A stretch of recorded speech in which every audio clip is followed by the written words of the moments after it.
hen, 2 ducks, 3 squawking geese, 4 limerick oysters, 5 corpulent porpoises, 6 pairs of Donald Verzo's tweezers. Too hot? Well, he may be controlling it back there. He's not sitting there right now, so. Yeah. But all right, I'll keep it out. Okay. Thanks, sir. Sure. That's my duck.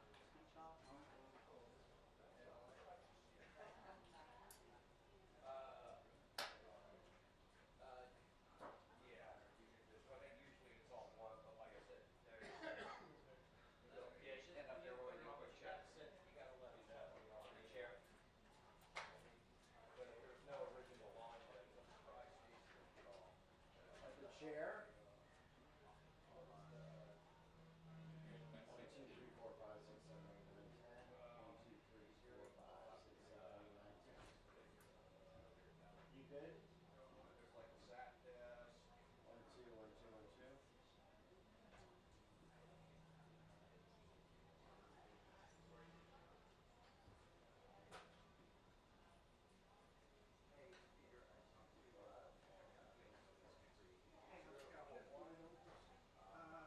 Sure.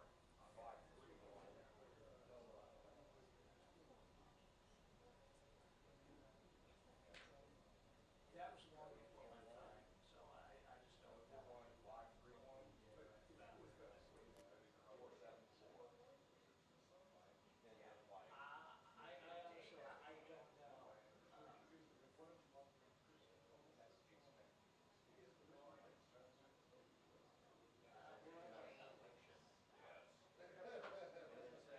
Like for White House 1, but, other ones are, South Long, yeah, I'm just not, I'm sorry, I just don't know. I can.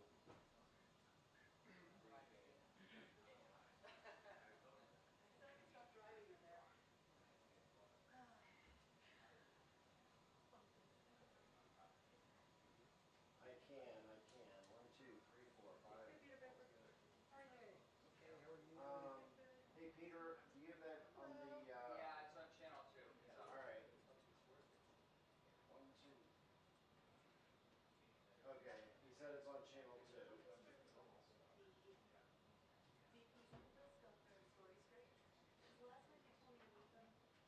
right, we'll go with that.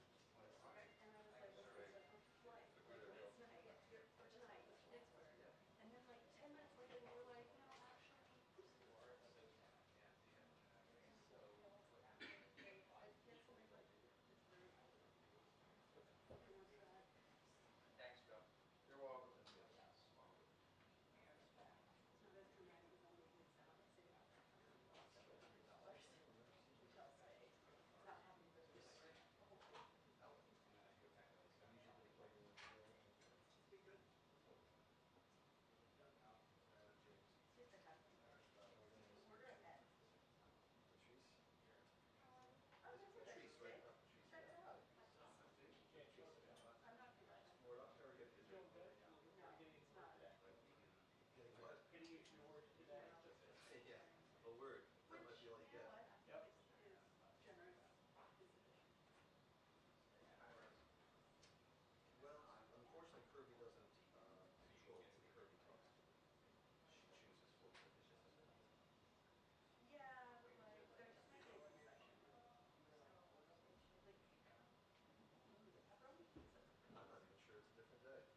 everybody.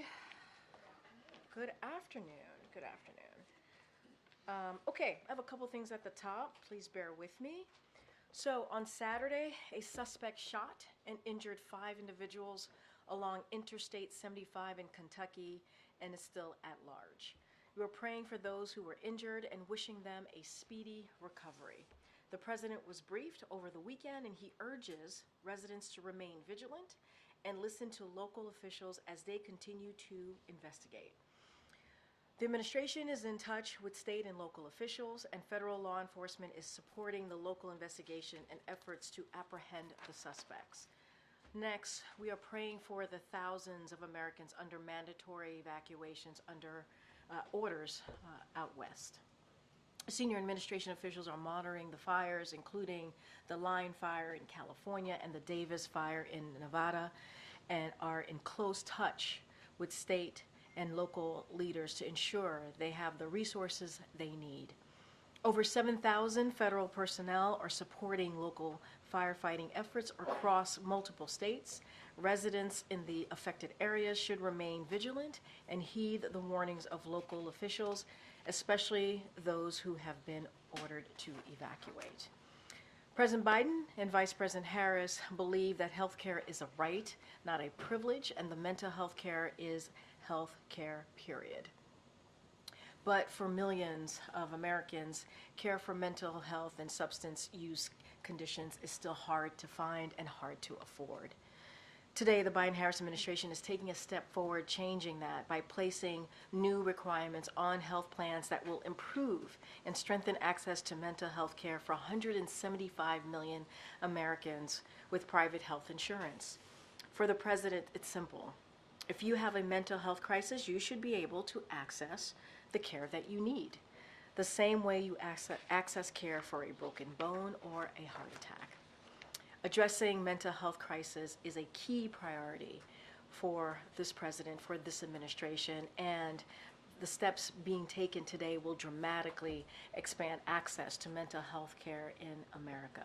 And finally, later this afternoon, the president will be joined by elected officials and advocates to celebrate the 31st anniversary of the Americans with Disability Act and mark Disability Pride Month. One of the president's first acts as a U.S. senator was co-sponsoring the Rehabilitation Act, which banned discrimination on the basis of disability by any entity funded by the federal government and paved the way for the Americans with Disability Act. Since taking office, President Biden and Vice President Harris have carried the same commitment to ensuring disabled Americans are treated with dignity, respect, and inclusion, are able to live and thrive in their communities.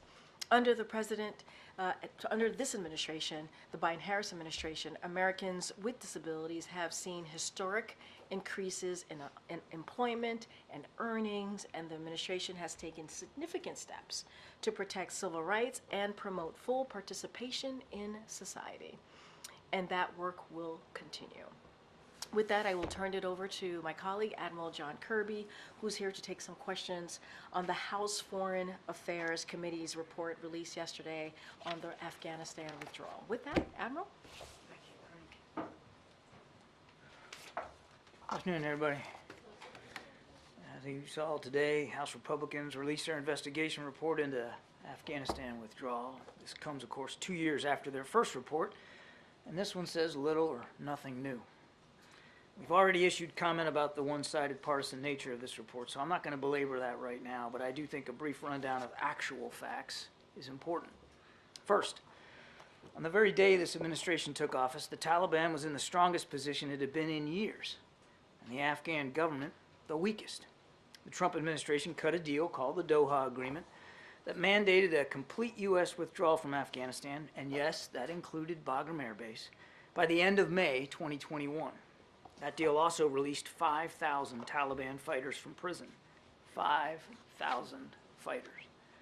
In return, the Taliban agreed not to attack U.S. troops, which is a good thing because the former president reduced our presence in Afghanistan from about 14,000 down to 2,500. As General Frank McKenzie, former commander of U.S. Central Command, said himself in testimony, the Doha deal had a, quote, really pernicious effect, unquote, on the Afghan government and military. As we saw, it demoralized them and it disenfranchised them. They knew right then and there that America was on its way out. Indeed, in October of 2020, then President Trump ordered his military to rush the exit from Afghanistan and have everybody leave by Christmas of that year. President Biden, for his part, faced a stark choice when he came to office. Abide by the flawed agreement and end America's longest war, or blow up the deal, extend the war, and see a much smaller contingent of American troops back in combat with the Taliban. He chose the former, and he was able to buy additional time to prepare for that withdrawal all the way into the summer. And we as a nation are safer for it. Any and every discussion about what happened in Afghanistan has to start right there. Sadly, the report does not dwell on it. Now, there's some other falsehoods, too many to mention, but a few do stand out, and I'd like to tick them off if you don't mind. One, there was, in fact, planning for evacuations, planning that started in the spring of 2021 and included all the requisite agencies. In fact, the Department of Defense pre-positioned military units in the region so that once a decision had been reached to evacuate, they would be poised to respond in a timely fashion. Two, there was no fine-tuned assessment of how fast things would unfold in August of 2021. It all moved a lot faster than anyone anticipated. As the Taliban moved in, Afghan forces stopped fighting, and the Ghani government fled. As then Chairman of the Joint Chiefs of Staff, General Mark Milley said, quote, "Nothing that I saw indicated a collapse of this army and this government in 11 days," end quote. Three, there was no point in securing Bagram Air Base for use during the evacuation.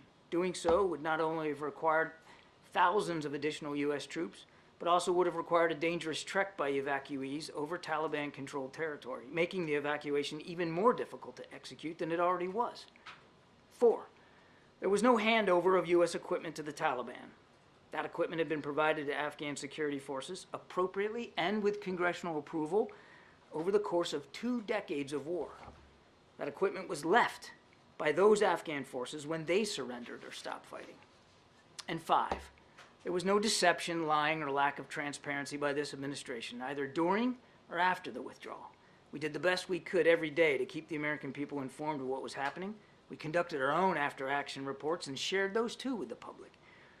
And as I mentioned, we cooperated extensively in this investigation and we continue to work with the War Commission. Ending wars is more difficult than starting them. President Biden knew that. He acknowledged that.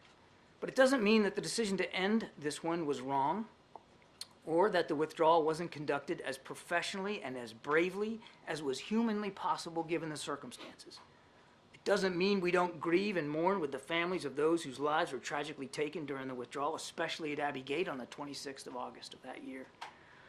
And it doesn't mean that we don't still look with awe and admiration at the many thousands of men and women who waged this war over the course of 20 years. Troops, diplomats, intelligence experts, contractors, and civilian employees from this and dozens of other nations. They accomplished the mission for which they were sent to Afghanistan. They helped make us a safer nation. Sadly, 2,461 of them did not make it home. And many of those who did still struggle with the wounds of war, seen and unseen. As the President has said, we owe them and their families a debt of gratitude that can never be fully repaid. But now that the war is over, our nation can better focus on other pressing national security interests around the world. We would do well in all this partisan rancor over the withdrawal to remember that. Take some questions.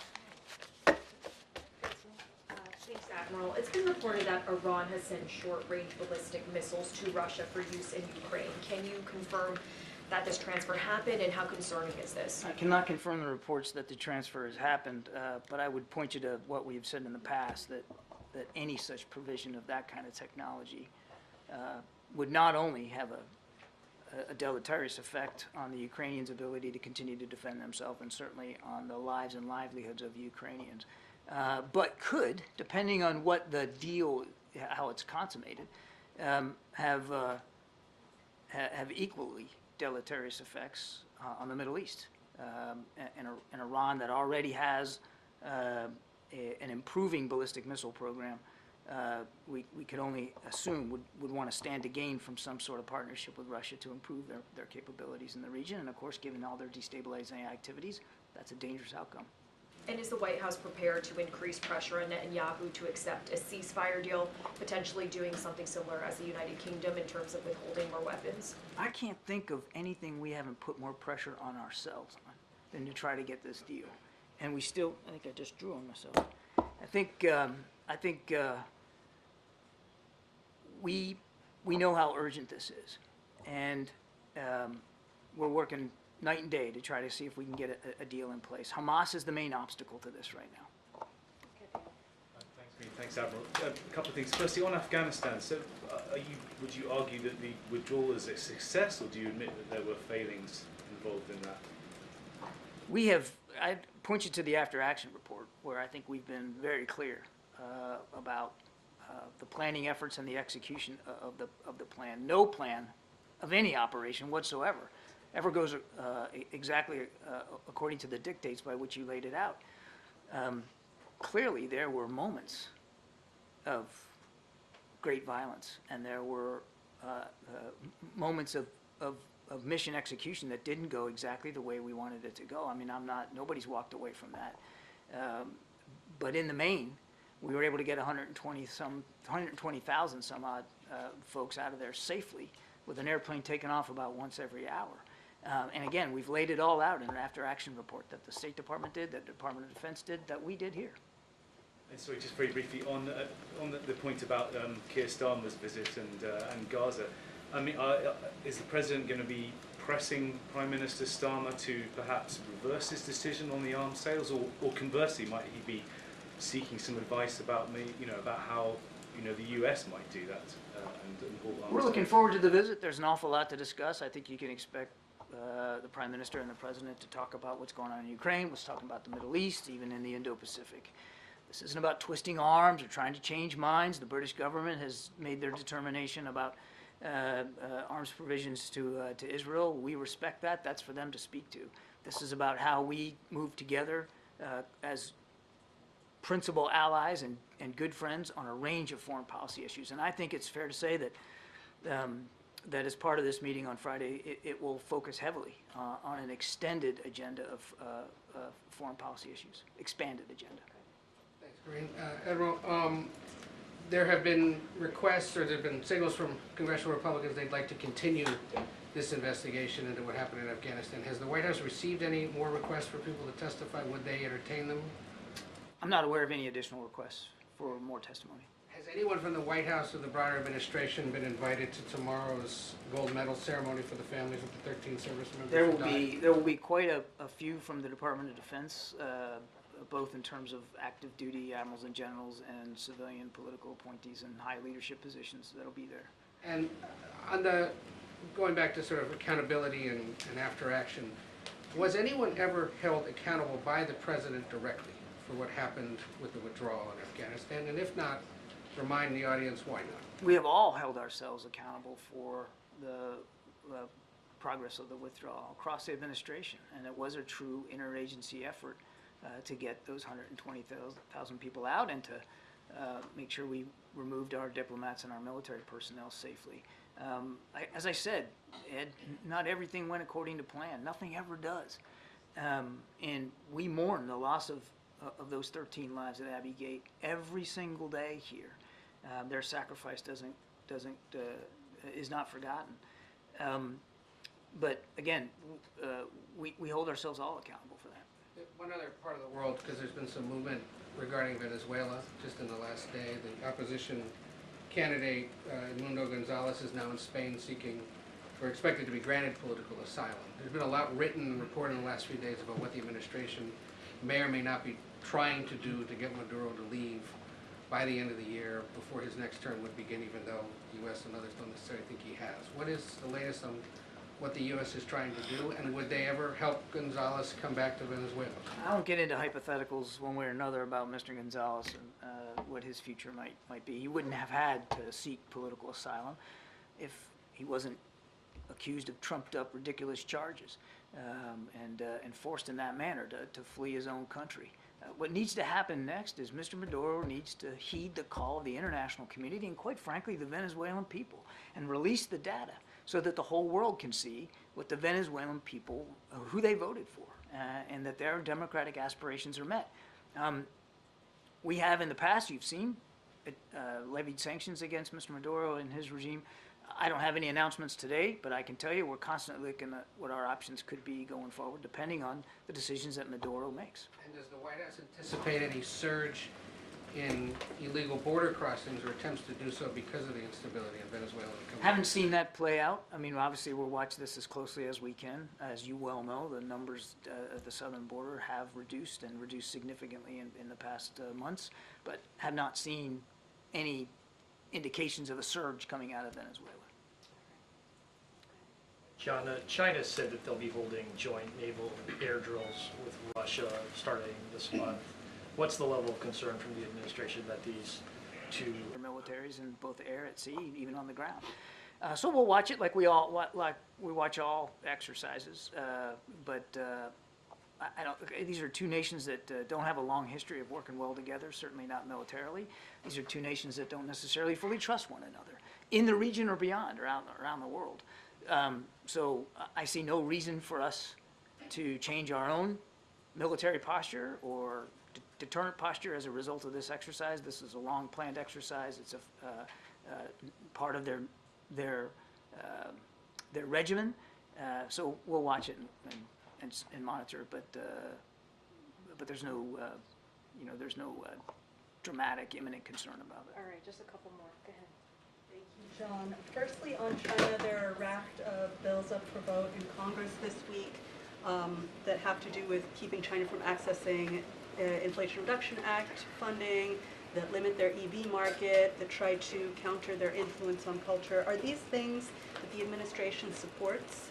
And do we expect to see these carried through in the Harris administration? Well, let's see where it goes. I don't like to talk about draft legislation one way or the other. Okay. Well, let's talk about Afghanistan then. Chairman McCall drew a direct line and countered something you just said, which is you said they helped make us a safer nation. He believes that the withdrawal from Afghanistan. Right, Jackie. Do you need a minute?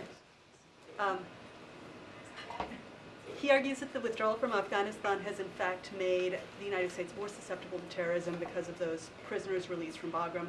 What can you say to the American people to assure them that this administration is trying to keep them safe, and how safe are they? Boy, just go on CENTCOM's website. Look at the press releases that they send every time they take out a leader of ISIS or an al-Qaeda leader. We have proven the case about over-the-horizon counterterrorism capability to a fairly well. Now, that doesn't mean we're sitting back, resting fat, dumb, and happy. That's the kind of capability you have to keep working at and keep trying to improve, and we are. I think it's also important to look at what else is going around the world. You know who would have loved for us to be stuck in Afghanistan for another 20 years is President Putin, President Xi.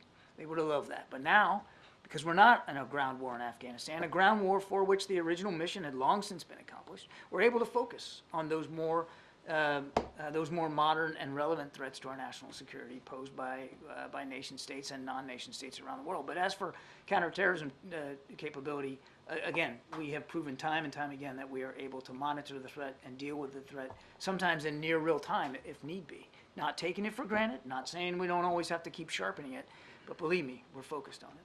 Just a couple more. Go ahead. Administration officials have said that after the 6 hostages were killed earlier this month, that Hamas changed the terms of the deal. Did Hamas explicitly tell mediators that there are new terms, that they want more prisoners released? And would you still characterize negotiations as on the verge of a ceasefire and hostage deal? To your first question, yes, Hamas did change some of the terms of the exchange, and that has made it more difficult for us to get there. I'm sorry, your second question was? Would you still characterize the deal as on the verge? We still believe that even for the new amendments that Hamas has made, that it's still worth an effort to try to see if we can't get back into a ceasefire negotiation, but we're not there right now.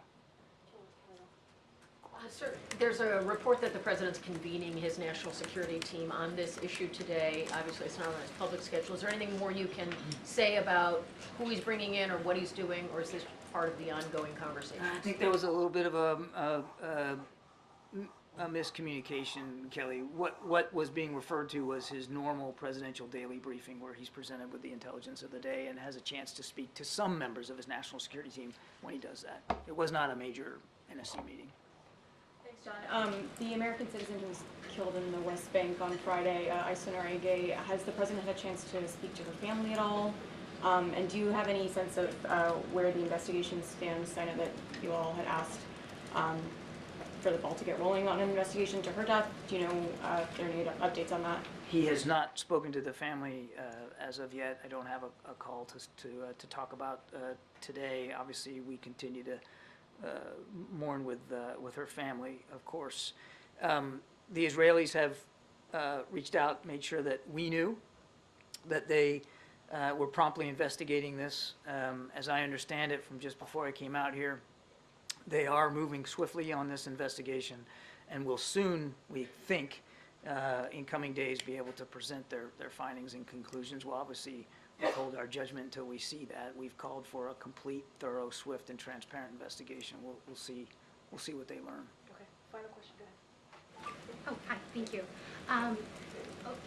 Do you have any response to Russian drones violating NATO member states of Latvia and Romania the weekend? I think you're talking about reports that parts of drones, I think, have landed in Allied territory, if you will. This is unfortunately not a new development. It has happened over the course of the war in Ukraine, where missile fragments or drone fragments sometimes get caught up in the combat, in the air combat, and land in a neighboring nation. We watch that closely, as you might imagine. We're in close touch with our allies and partners about that.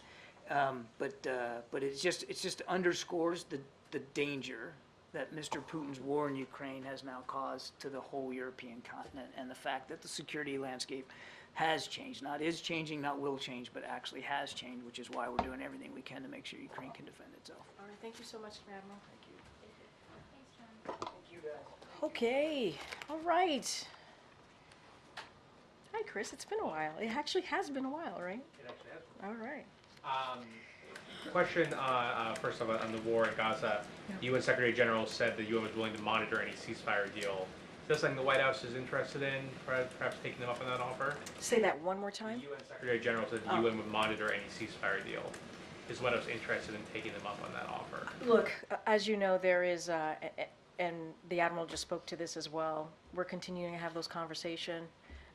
We continue to want to make sure, right, that we get these hostages home. We want to make sure that we have an end to this war. That's what the President has said. And so we are pursuing certainly all efforts, is something that the President said, to secure a deal that would release, again, the hostages that are being held by Hamas. We cannot forget that the murder of the 6 hostages by Hamas and has actually put us in a place where this is incredibly, even the urgency is even more clear, right? And the new demands they've made have called into questions, right? Hamas's readiness to do any deal at all, and the sincerity of the negotiations. And that's what we see. So, even though we're hearing that, we want to continue to talk about the next steps with our co-mediators. This is Egypt and Qatar, and that's what we're doing. That's the focus. That's what the President believes in order. The best path forward is to get this hostage deal, and that's what the President wants to see. The Vice President is preparing for a debate tomorrow night with Donald Trump. Has the President spoken to the Vice President about the upcoming debate? And also, does he plan to watch it tomorrow night? So I can say, and I think I confirmed this last week in either a gaggle or at the briefing, which is that the President is going to watch the debate. He's looking forward to watching the debate. I'm not going to preview or confirm any conversations between the President and the Vice President. As you know, they speak often.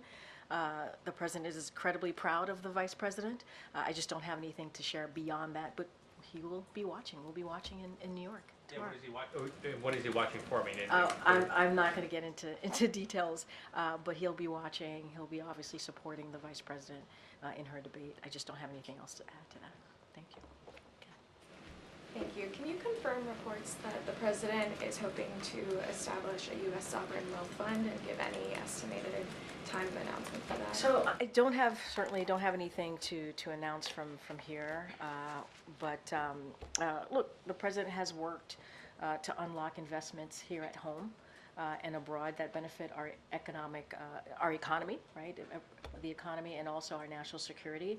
That is something that the President has worked to do in the past 3.5 years. I just don't have anything to announce at this time. Thank you.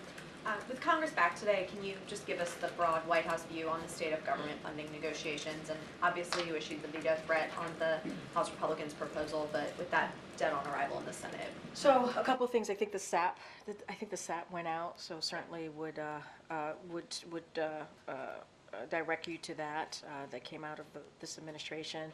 But with the end of the fiscal year rapidly approaching, obviously by the end of this month in September, Congress needs to pass a short-term continuing resolution to provide more time to pass full-year funding bills.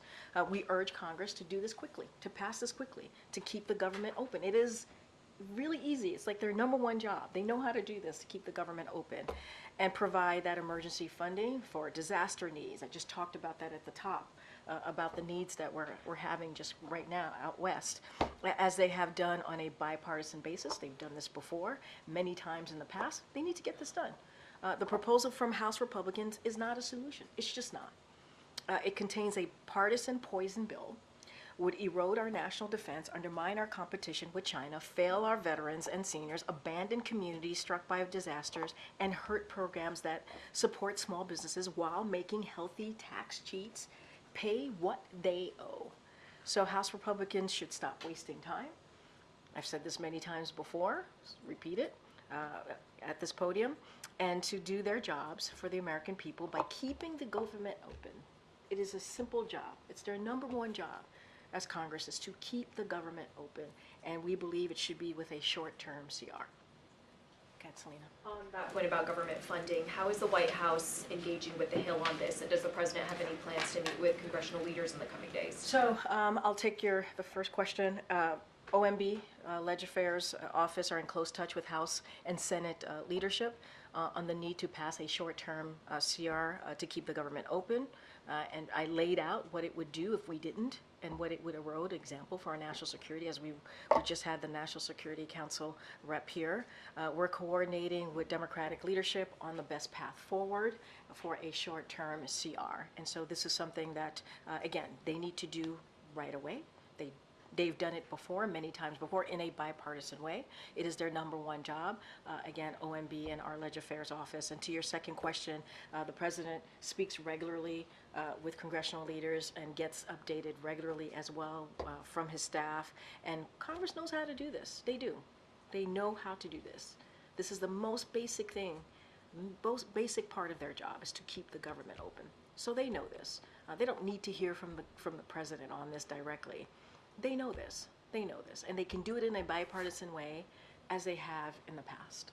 And on the debate, when's the last time that President Biden spoke to Vice President Harris, and do they plan to speak again before she takes the stage tomorrow night? And just anything you could share about the advice or words of encouragement, or just what those conversations have been like. I'm not gonna detail any private conversation that the President and the Vice President has, whether it's debate or not debate. It's not something that I'm gonna do at all. But I don't have a readout of the last conversation that they've had. What I can say is that he'll be watching. He supports, obviously, the Vice President, is very proud of her, and I just don't have anything else to add. And will the President be watching with staff or his family tomorrow night? The President will definitely be watching. I know I will. I know you all will. I don't have anything beyond that. Yeah, Jackie. Thank you, Karine. 31% of... Good job on... Thank you. It had wings and now it's dead. 31% of... I killed a bug. You're welcome. It was very anyway. It was very dramatic. Someone had to do it. I know, and the job was done. The job was indeed done. Thank you. You got the job done, for sure. You. 31% of registered voters said in a New York Times Siena poll that they still need to learn more about Vice President Harris. So why is she spending so much time trying to define Trump and link him to Project 2025 rather than define herself? I mean, look, those questions, obviously, those are campaign questions. You would have to ask the campaign, and that is for them to speak to. And what I will say is, what I can say is that as far as contrast, a contrast can't be more clear. It couldn't be more clear. If you think about 4 years ago, America was reeling. It was reeling. In a once-in-a-generation pandemic, it was isolated from the world stage. Crime was up. The middle class was sidelined. We saw an insurrection an insurrection on January 6th in 2021 that the former president led. And so, and you think about today, where we are today, 3.5 years later, we're leading the strongest economy in the world. You hear the comeback stories in places like Milwaukee, to Dayton, to Scranton, Pennsylvania. And so we have done what people said we couldn't do, which is turn the economy around, turn the country around, be a leader on the world stage. And I think it's important for Americans to know and to be reminded where we were and where we are. And look, and the president certainly agrees with her. He agrees with her, her leadership, her policy decisions. He agrees with her when it comes to making sure that, we need to make sure that we stop what Maganomics, right? When you think about the $4,000 tax hike on working Americans. You mentioned Project 2025. That's something Republicans support. Is a radical idea, a radical policy agenda that's going to do more harm to the American people. Trump has repeatedly disavowed it, distanced himself from it. I mean, And I said Republicans. That's something that Republicans support. So this is not anymore being cast as something that Trump embraces? Let me just get that straight. I mean, look, you asked me a couple things. You asked me about the contrast, why she continues to make the contrast. You have to talk to the campaign on her strategy and how they're moving forward. I laid out for you the contrast could not be more clear where we were when we walked into this administration, when the president walked into the administration, where we are today. And that's because of this leadership of this administration, the Biden-Harris administration. Project 25 is something that Republicans, I'm not going to speak to the president, the former president on this, but that Republicans are pushing. It's a radical idea. We're talking about more radical abortion bans, cuts to law enforcement, cuts to education, repealing Affordable Care Act, and repealing the Inflation Reduction Act, which, by the way, beats Big Pharma, which is something that many elected officials tried to do and couldn't get done. The Biden-Harris administration tried to get it done.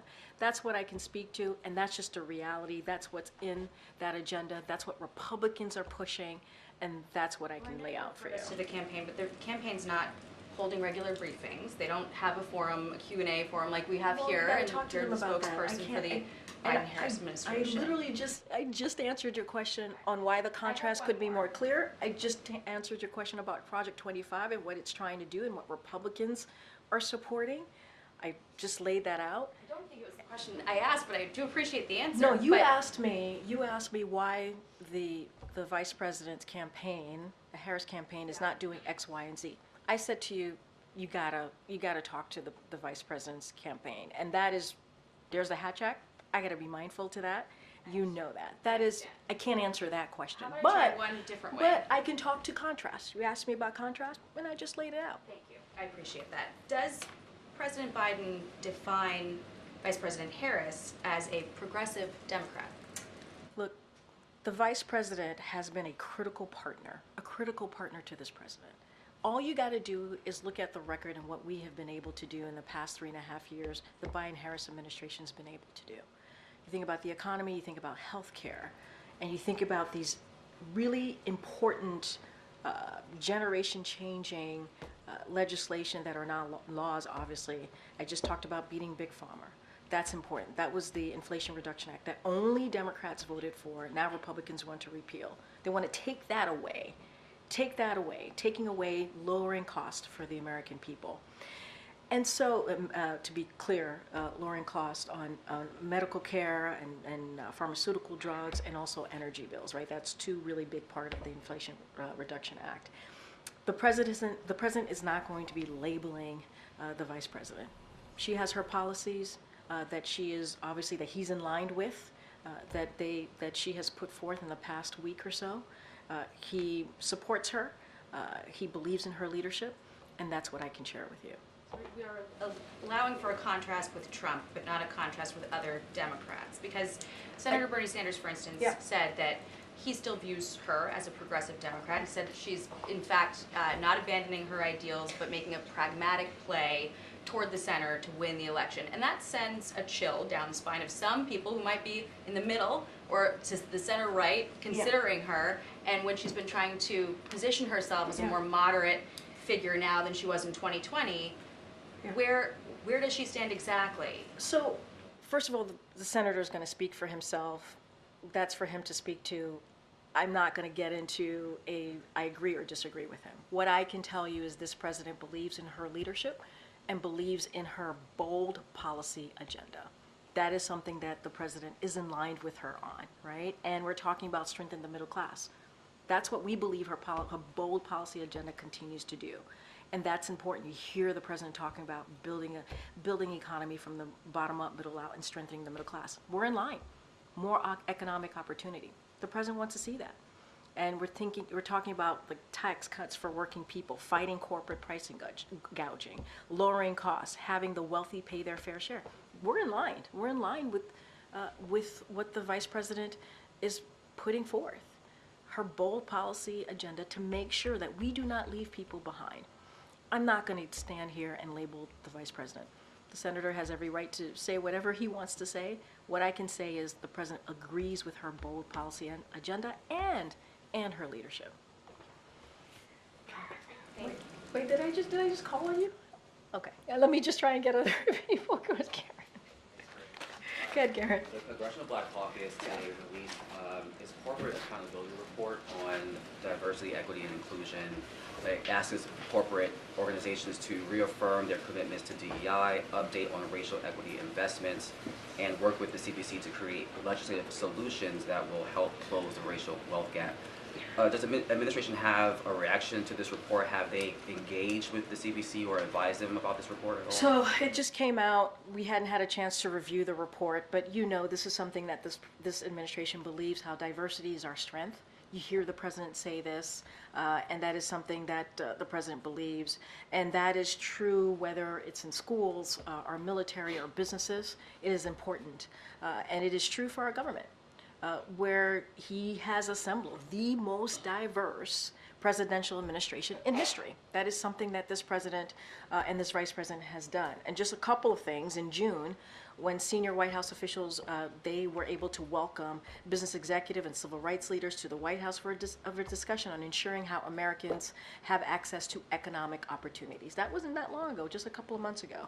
And at that event, business leaders joined civil rights leaders and congressional staff to share best practices and actions that will protect and create pathways to opportunity. So this is an administration that understands that it is important to not leave any communities behind. And I think what we've been able to show these 3.5 years, how those communities who have felt behind, like they were left behind, are now included in the process. They're included in our policies. They're included in our legislation. They're included in how we move forward, even in executive actions, right? And this is the president that takes that very seriously. He also believes it's important to have those different voices at the table, hence having a very diverse, the most diverse administration. And so while we haven't gone through the study, what we can say, we believe diversity is indeed our strength. It is important to continue to do that work, and that's what you're going to see from this administration. CBC is also, as you know, hosting their annual legislative conference this week, and the president is hosting a Black Excellence brunch on Friday. Was that intentionally planned for this week with CBC? And what can you share about the president's remarks that he will be giving? Yeah, so not going to get ahead of his remarks. The president's looking very much forward to holding that brunch here, the Black Excellence brunch here on the South Lawn on Friday, as you just said. But I could share a little bit just more broadly. You can expect the president to speak about the enormous contribution that Black Americans have made to this nation. You've heard the president say that before as well, and continuing our efforts, as I just stated moments ago, about making sure that there are opportunities for all Americans, including Black Americans. So that is something that the president certainly, I think, will touch on, and you will hear more from him on Friday. Is the president or vice president attending the Phoenix Awards and giving remarks this year? We'll have more to share in a couple of days. We'll have more to share. Go ahead, sir. Go ahead, sir. Go ahead, sir. Yeah, on mental health parity, enforcement's long been an issue, and many plans haven't complied with requirements over the years. Does the administration plan to be more aggressive in terms of enforcement going forward on this? Well, anything that's might be the legalities of it, I'm just not going to get into hypotheticals. It's obviously an issue that's very important to us. It's a great step forward when we talk about the mental health parity, and it's a parity, right? Healthcare, mental health, it should be healthcare. And so we're going to certainly continue to make sure that effort is a key part of this administration in the next 4 or 5 months. Any legal stuff, I'm just not going to get into hypotheticals or anything like that, but this will continue to be a priority that I can continue to be very clear on. Kat Kellyo. How would you describe the way in which in briefings and in other White House communications since July 21st, you reference the vice president more? We hear now more Biden-Harris administration, when if we look back, it would have been much more focused on just the president. So as you do that, how do you describe the importance of, in this official way, talking about her and linking her to the accomplishments? Look, I think it is important for Americans to know that the vice president has played a very big role in the success of this administration over the last 3.5 years. And we have said this before, even before July 21st, how much of a partner she's been, a critical partner. It is not the first time that we've said it. Maybe we're saying it more, to your point, but we've been pretty consistent in saying that their partnership is important, and how she has had even a critical role. If you think about some of these historic pieces of legislation where she was that vote, the vote that she made in the Senate, helped pass that legislation and turn it into law, the Inflation Reduction Act, for example. And so, I think it is important to note how much of a key partner that she's been. And that's something that the president wants us to do. He wants us to make clear to the American people that the Vice President Harris has been here from day one, obviously, and has had a leadership role, and will continue to do that. And do you see that as a part of her introducing herself to the country, which is something her campaign has talked about, but again, in this official lane? No, I get the official lane. Look, I don't want to get into murky waters here by getting into her own strategy. That is certainly something for her to speak to.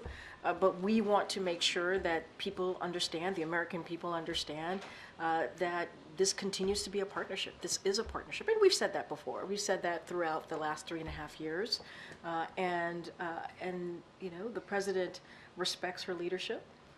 He respects her bold policy ideas, as I was speaking to Jackie about back and forth moments ago, and he supports that. And I think it's important for the American people to understand that, to be very clear. And that's one thing that we want to be very clear about from here. Go ahead, in the back. The Office of Management and Budget has asked federal agencies to start thinking about the transition, that regardless of where we are in a couple months and who wins, there's going to be some kind of transition. How are you all thinking about that? How is the president thinking about that? Especially given, I know at the beginning of this administration, a frequent refrain from your office was, we didn't have a lot of help during the transition from agencies within the government, people within the government. How are you all thinking about what you want that to look like? So let me just state this first so that folks who are watching understand, because I know you all understand this. What is happening right now is common. It is not unusual. It is something that every administration at this point, who are clearly coming to the end of their administration, have to do. So it's a common process, nothing unusual there. I'm sure we will have more to share to your question, but the president, look, when it comes to the job that he has had for the last 3.5 years, almost 4 years, he takes that very seriously. He takes everything that he does, everything that comes out of this administration very seriously, because it's about the American people. It's not about him. And in order to have a successful government, he has to have that leadership to make sure it's a successful government, right? It doesn't matter for him or whoever is next. So I'm certain we'll have more to share. But again, it's not unusual. The president's always going to do what's right for the American people, and this is part of that. The last transition was, you're talking about how it's not unusual for government to start thinking about this, Yeah. but the last transition was anything but usual. I agree with you. I'm not disagreeing. Disputed. But that's not going to be what this president does. Has he given any specific guidance? Has your colleagues begun thinking about how you want to make it different? I Yeah. mean, 4 years ago was not normal for a lot of reasons. You are exactly right. I'm not disagreeing with you, and we do not want to go back there, right? We do not want that. We do not want to repeat what we saw the last time around in the last administration. It should not be about someone's personal agenda. It should be about the American people. And I think if you've seen anything, especially these last past couple of months from this president, is that he cares. He puts the American people first, and that's how, in your question, that's what he's going to do. He's going to do what's right for the American people, and how do we move forward in the way that we put them first. That's the best that I can answer that for you. Thank you. No problem. Thanks, Karine. Good to see you. I wonder what the White House makes of former President Trump's comments over the weekend saying, when I win, those people who cheated in elections in 2020 and 2024 will be prosecuted to the fullest extent of the law. Have you seen those comments? Has the President seen those comments? And what do you think of them? I could say I have not spoken to the president about those types of comments.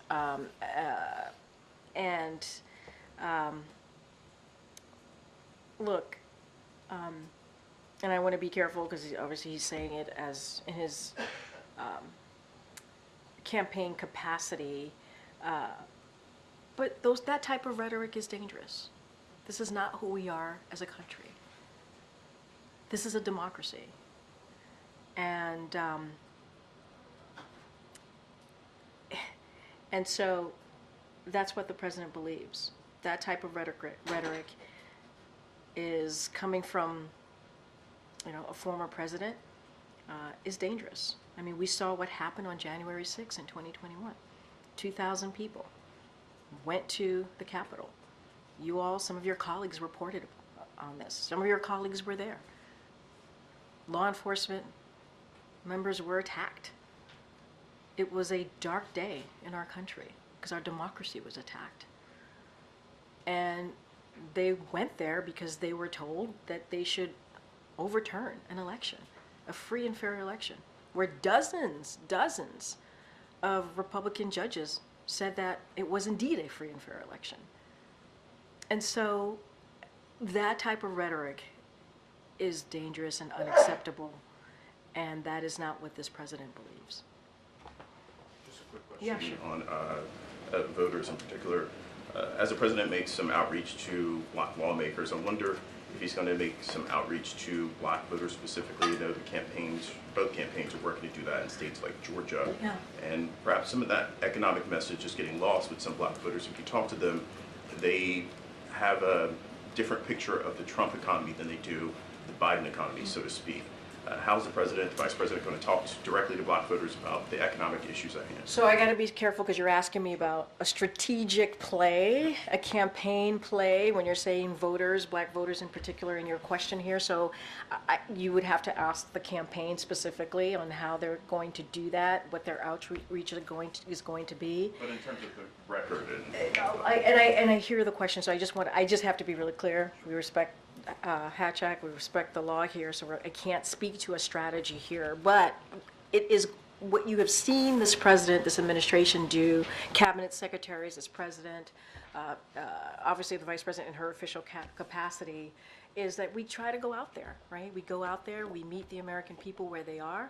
We talk about what we have done in this administration over 3.5 years. We talk about how we've been able to rebuild the economy. We talk about how we're leading the economy in the world, right? The strongest economy in the world. And it is not done by accident. It was not by accident. Right? It is because the president and Democrats in Congress, when you think about the American Rescue Plan, which helped turn things around, put checks in pockets, right? We're able to do that. Put shots in arms, right? So we can deal with a once-in-a-generation pandemic.